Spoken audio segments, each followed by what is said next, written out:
welcome to On Call After Hours, where we answer the questions we weren't able to get to during the broadcast portion of our show. All of your questions are important to us, and we want to answer them as well as we can and as many as we can. So let's dive into it, Carol. Thank you so much for staying you're late. welcome. Volga takes Tylenol for back pain. Does it matter if she switches from Tylenol to ibuprofen and back again? Some people that do not have headaches may not develop rebound type headaches, so it sort of depends on if that's part of her story. But switching from one back to another one doesn't help as far as the rebound component. It may help as far as the back pain component, but you're not less likely to get rebound headaches by switching. But as a generalist, I'm not a fan of ibuprofen because there's so much kidney problems and blood pressure problems and stomach problems. So I kind of think that's a reasonable thing. And if you don't get headaches from the Tylenol, then great. Right. Vehicle accident 84, fourth nerve palsy, vision, different types of lenses alter other than prisms. So the fourth nerve palsy is a little bit different than what I was talking about with eye grains, and it causes kind of a skewing of your vision, and they require prisms. And the optometrist and ophthalmologist work with that, but it can cause a headache because your eyes are not aligned, and it causes double vision. And then you put the prisms on, it realigns your vision, and then that can improve a headache component. If there are headaches, you might keep on plugging away. Right, you might just need some change in your prism, but the ophthalmologists work very closely with that. Those are hard. They're tough. Yeah. Vermilion used to call silent migraines aura with then optical migraines. So I think probably what they're talking about, they used to say if somebody had an aura and no headache, they'd call it an aura without a headache, or a silent migraine. I think that was even before my time that they called it a silent migraine. It was during my time. And so now we would just call it a migraine aura, and I would, if I was going to write that down in my notes so that I remembered, I would say a migraine aura without the associated headache. So just different terms. Surgery for trigeminal neuralgia. So the surgery is what I was speaking about, where they'll put the little sponge between the artery and the nerve. Or do they ever kill the nerve? They can do that too, but then you're going to get numb. Right. And actually the pain can come back too. So it's not a great fix, and it hurts to get that done. Now it sounds like a pretty little thing to put a sponge between a nerve and an artery. I mean, you and I could do that, sounds like. But it's really deep in there, so it's not a little surgery. It's a big deal. But it works pretty well? But it can work, right. Yeah. And I've heard for post-herpetic neuralgia, cutting the nerve doesn't seem to take away the pain. Yeah, it might not. It's just like phantom limb pain. You know, if you lose an extremity, it can still hurt because the nerve knows where it was supposed to go. Yeah. So it can still hurt, right? Yankton, linkage, MS, headaches, and trimoralgia. So MS can have a lot of different things with it, and it can affect the trigeminal nerve. So you can get trigeminal neuralgia. Headaches are probably less common as part of an MS syndrome, but if somebody's got a lot of muscle spasm, then they'll get that. It's not necessarily associated just with migraines, but you can certainly have migraines and also be somebody that got MS, and they can occur together. Brookings, 45-year-old male. I have daily headaches, not one side of my head in the inner eye area. I'm also very sensitive to light.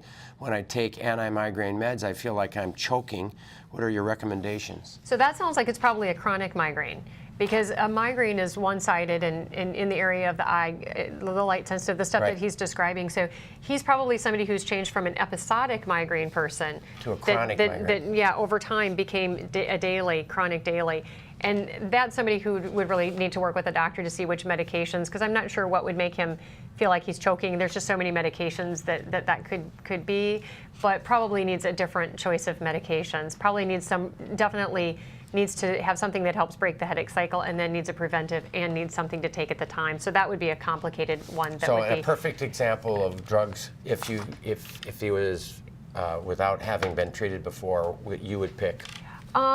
I would probably start in somebody that's depends on the severity of the pain, which I can't tell from this, but if he was in let's say he's an 8 or 9 out of 10 pain scale patient, I would possibly start him with maybe some IV Depicon and Reglan for 3 days, get the headache down a little bit, start him on a preventive, maybe Topamax, and then start him on something to take at the time, maybe Imitrex, or however that might be what was making him feeling that choking. I bet you that's right, the that choking. can be maybe Niratriptan, which is sort of a cousin or a sister to it, maybe Rizatriptan, maybe dihydroergotamine. There's lots of choices that I would have in mind for somebody with that story. All right, go to your headache right, clinic. go to a doctor, right. Brookings would like to know more about ocular migraines and the cause. And it's just, these are the, well, what are the causes of migraines in the sentence? You know, we think it has to do with overstimulation of the trigeminal nerve, but there's other nerves that are involved, and it involves the occipital cortex, which is why you also get the ocular migraines. There's something called cortical spreading depression, which is not depression like, you know, sad depression. Yeah, it's depression of the nervous system. It occurs in the occipital lobe, which is where vision comes from, and so that'll give you those visual symptoms. So there's a lot of theories and there's a lot of change in what we really think is causing migraines, and it's not really fully known. Right. This is our theory now, and it's just changed. 10 years from now. Right, it might change. Rapid City, 72-year-old male, address, what they understand, MSG, high fructose corn syrup, migraines, acute. The caller gets acute nausea, almost as if it's an allergic reaction. Well, and it certainly could be an allergic reaction as well, but typically if it's associated with a headache, it's more just a trigger. And it's triggering the headache, which is giving you the nausea.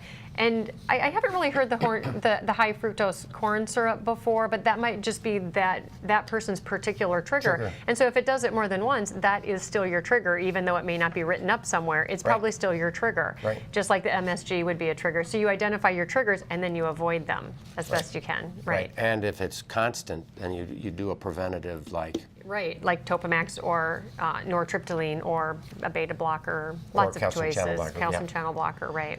Sufal's Coumadin, does that have effect on headaches or migraines? Coumadin is warfarin with blood thinner. It's warfarin. It's not something that I would use for headaches. I can't say I've seen that worsen headaches. It certainly increases your risk of bleed in your brain, and that would cause a headache. But people just on chronic Coumadin for whatever, I don't really see that as causing headaches. Right. Are there auras associated with eye headaches as with migraines?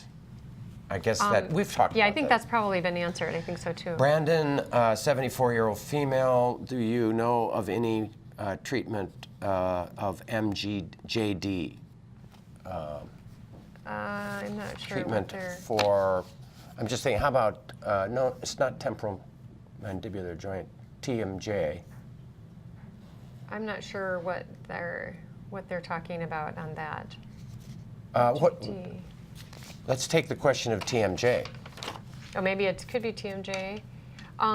So TMJ is really an abnormality with the joint of the temporomandibular joint, and they'll get some popping, and sometimes it'll stick, and it hurts. And so that causes headaches right, like deep in the ear and in this area here. And go to the dentist.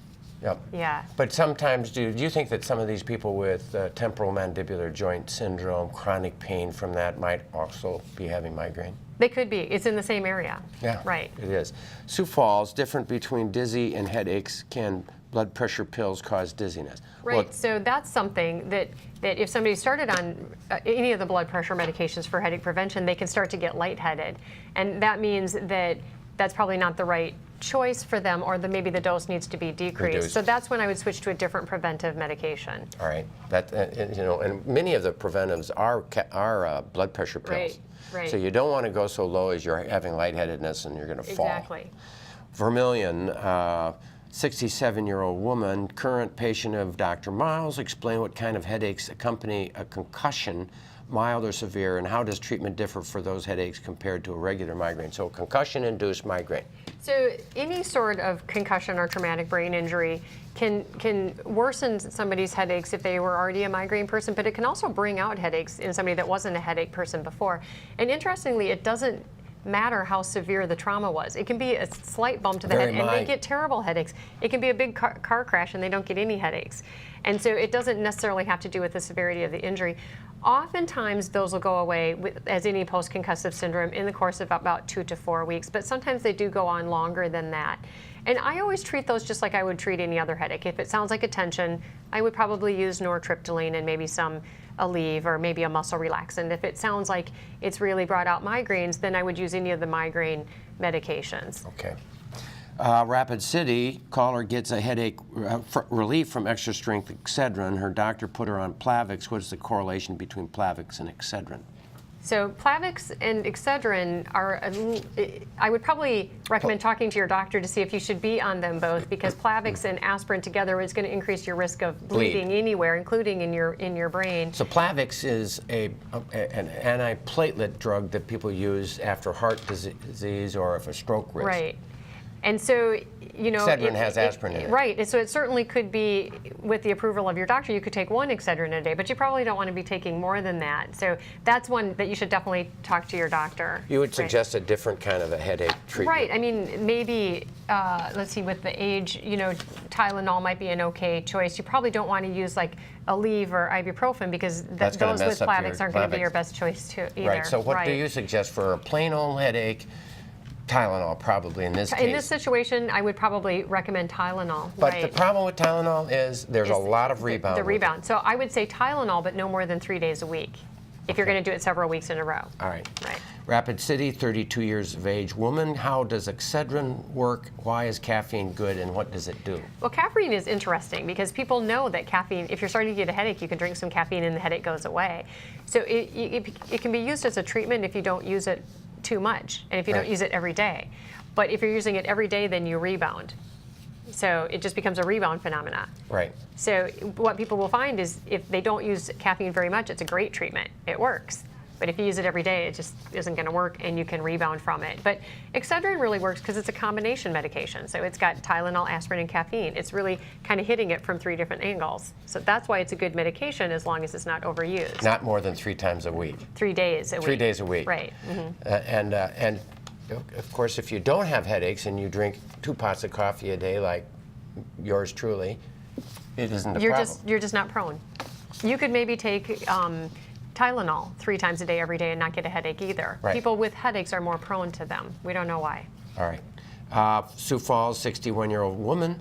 Dr. Miles, what would be her advice for someone who has tried Cephally unit for the prescribed 3 months and it was unsuccessful? That just might not be the right choice for you, there's because other you treatment. can't just turn it up or anything. Do you use, do you believe in acupuncture? Yeah, acupuncture is good.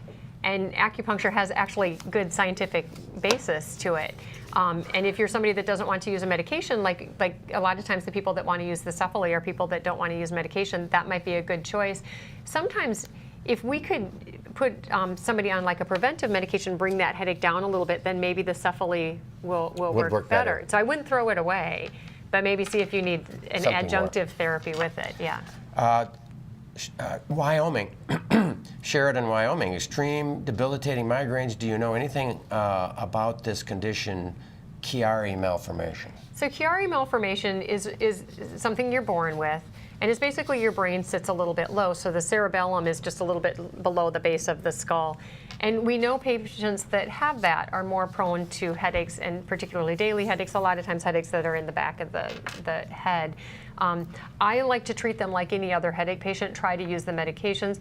Sometimes, particularly with that sinking down further, they need surgery, but surgery is not the perfect option. You're going to have alteration of the muscles back there. They're going to cut your skull. They open up the hole where the spinal cord is coming through, and that opens up a different set of problems. So I prefer to avoid the surgery for the Chiari malformation unless their serial scans are showing that it's sinking down. Huge answer for her. That was very important.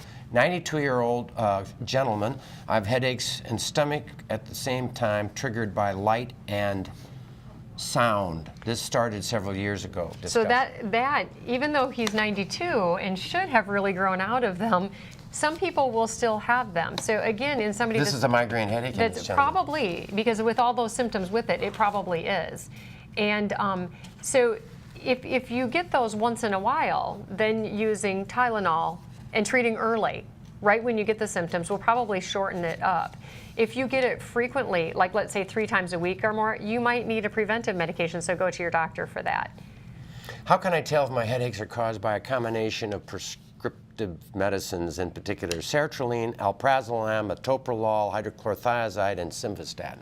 Well, none of those look like particularly bad to me, but medications certainly can cause headaches. Like sertraline can, if you look it up, you're going to see it on the all list. of them. I mean, if you study Every drug, right, every single drug. if you study 4,000 patients, they have to report if they had a headache. If you look up Tylenol or aspirin, it's going to say it's a side effect. But metoprolol is one we use. Alprazolam is actually helpful for headache. Hydrochlorothiazide doesn't make it worse. Simvastatin maybe. could. Right. That definitely causes sertraline, muscles maybe. and bone pain, Yep. probably 20-30% of the time. It's I'd give it a 2-week trial off of the medicine, Yeah. then start it again and see what happens. But that's a really good point, though, that you should always look at your medication list with your doctor and make sure that's not the cause. Right. ACE inhibitors can cause all sorts of weird side effects, so those are another group, but that's not on his list. Here's from Yankton, 23, wants to know more about the genetics involved with chronic migraines. So migraines are certainly hereditary. So if one of your parents has migraines, each child has a 50% chance of getting migraines. If both of your parents have it, each child has a 70%. It's not really, as far as, we don't know that it's linked to a specific gene. There is a particular headache type called hemiplegic migraine that's linked to chromosome 19, but the rest of them we don't know yet. But it is clearly hereditary. But it runs in family. Right. I'm watching the program on headache. It's very good. You might speak about the chronic daily headaches that can be a sequela of traumatic brain injury. So, as we sort of talked about already, the patients with, like, say, a concussion or any sort of traumatic brain injury can lead to headaches. And those are hard to treat, in my experience. And I really, in these patients, I really listen to the story they tell me as far as what their headache feels like, and then try to direct the medication towards that. If it sounds more migrainous, I'm going to go towards a migraine therapy. If it sounds more tension type, I'm going to go more towards that, or maybe a combination. Sometimes these patients need more of a multifaceted approach, and they need physical therapy and medications and time. Right. Right. This nurse practitioner student, husband has had a miserable migraine with aura all his life, or through the years, and now after an ischemic stroke, he doesn't get migraines anymore. It's a blessing, but also a mystery. You know, I've had a patient like that too. And I don't know exactly why that happens. It changes the brain chemistry somehow. And I don't know how to answer that specifically because I haven't read that specifically, but I have seen that as well. And they're always happy, but it is odd. Do people who have migraine headaches have a tendency to have a stroke? Is there a higher risk of stroke in that group? They are at a higher risk, particularly if they have a migraine with aura. And I like not to worry people about that, because if I have a 20-year-old sitting in my office and they have an aura, I will tell them you have a slightly higher risk of stroke, but it's still such an incredibly low risk. So if I take the 20-year-old with migraine with aura and the same exact person without the migraine with aura, the one with the migraine has a higher risk, but they're both so incredibly low. Right. So yeah, but there is a higher risk, right? Yeah.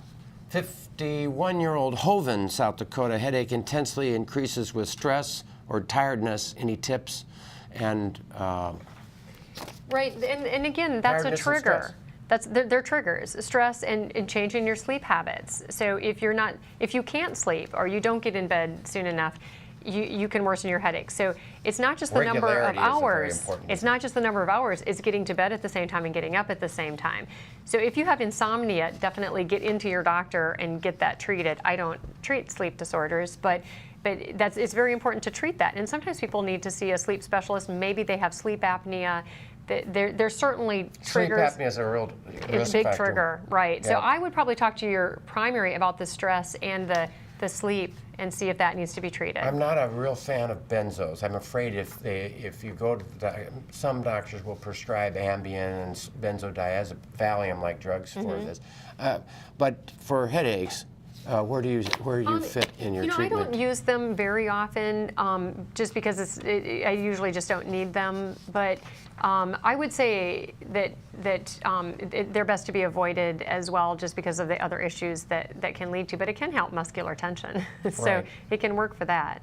After surgery, let's see, the patient has sinus infection, no barrier on the right nostril, or no, I'm not sure what barrier. The patient does not have I think probably a septum in the right upper nostril. Can bacteria or viral agents enter the brain? Well, yeah, I mean, the Barrier. viral or viruses and bacteria, if there's any connection, certainly you can get a meningitis. That's a good question for the neurosurgeon or whoever did that. Sinus surgery is whether they need to have something to fix that space. My guess is that it just opened up the areas into the sinuses, but this is not going to open up the cribriform plate that separates. If it's not through the dura or the lining of the brain, You're it should be safe. good. Right. Right. A food item that Dr. Holm gives people with urinary tract infection in nursing homes, well, that's vitamin C. Oh. So I use vitamin C in people with chronic urinary tract infection, and it reduces it in a nursing home scenario 4 times a day. She thinks it was mentioned in a previous episode, wants to know if it's what it is and what it contains. So what about vitamin C, supplements, any supplements helpful for headaches? Magnesium is, and there's some with butterbur and feverfew. Herbal. So Butterbur, feverfew, and magnesium are all proven therapies. And for preventative. Right, for preventive, exactly. And so I always tell people just go ahead and get that at your pharmacy. Look on the bottle for the dosage. Butterbur, feverfew, right, and magnesium. But magnesium will loosen your bowels. There's some people like that. That's a no if you have you on verapamil, you're constipated, so then you add the magnesium. Add the magnesium, they're better. And how effective are those agents? I mean, a little. They're pretty good, actually. And they're maybe not as effective as some of the prescriptive medications, but they're safe, and they're probably cheaper. I guess I haven't priced them, but they may be cheaper. I think they're probably cheaper. Carpal tunnel, had surgery, still bothering her. What is the recovery time to feel better? That's separate from our issue, but we appreciate it. Any comments about carpal tunnel syndrome? You're a neurologist. Right. I don't really, we diagnose the carpal tunnel, and then we send them on for the surgery, and I don't see them so much afterwards. But with any sort of nerve injury or anything that you've done to the nerve, it can take 18 months for it to heal. Nerves are slow. They're bad healers, and they're slow to heal. Any take-home message that you would want people to go home with after this is our last? I think the main thing is if you have chronic daily headaches or headaches that are affecting your life, it's worth going to your doctor, because there are a lot of treatments, and if there's anything we can do to improve your quality of life, it's certainly worth it. You bet. Well, we so much appreciate your coming and your wonderful knowledge base for us, helping a lot of people. Thank you for joining us on our website. We appreciate all of your questions and the opportunity to answer them. Remember, we're being preempted by the South Dakota High School Football Championships next week, but be sure to join us November 20th on South Dakota Public Broadcasting at our regular time as we discuss the Veterans Administration. Find more of our media online and follow us on social media. And until next time, get a flu shot. Stay healthy out there, people.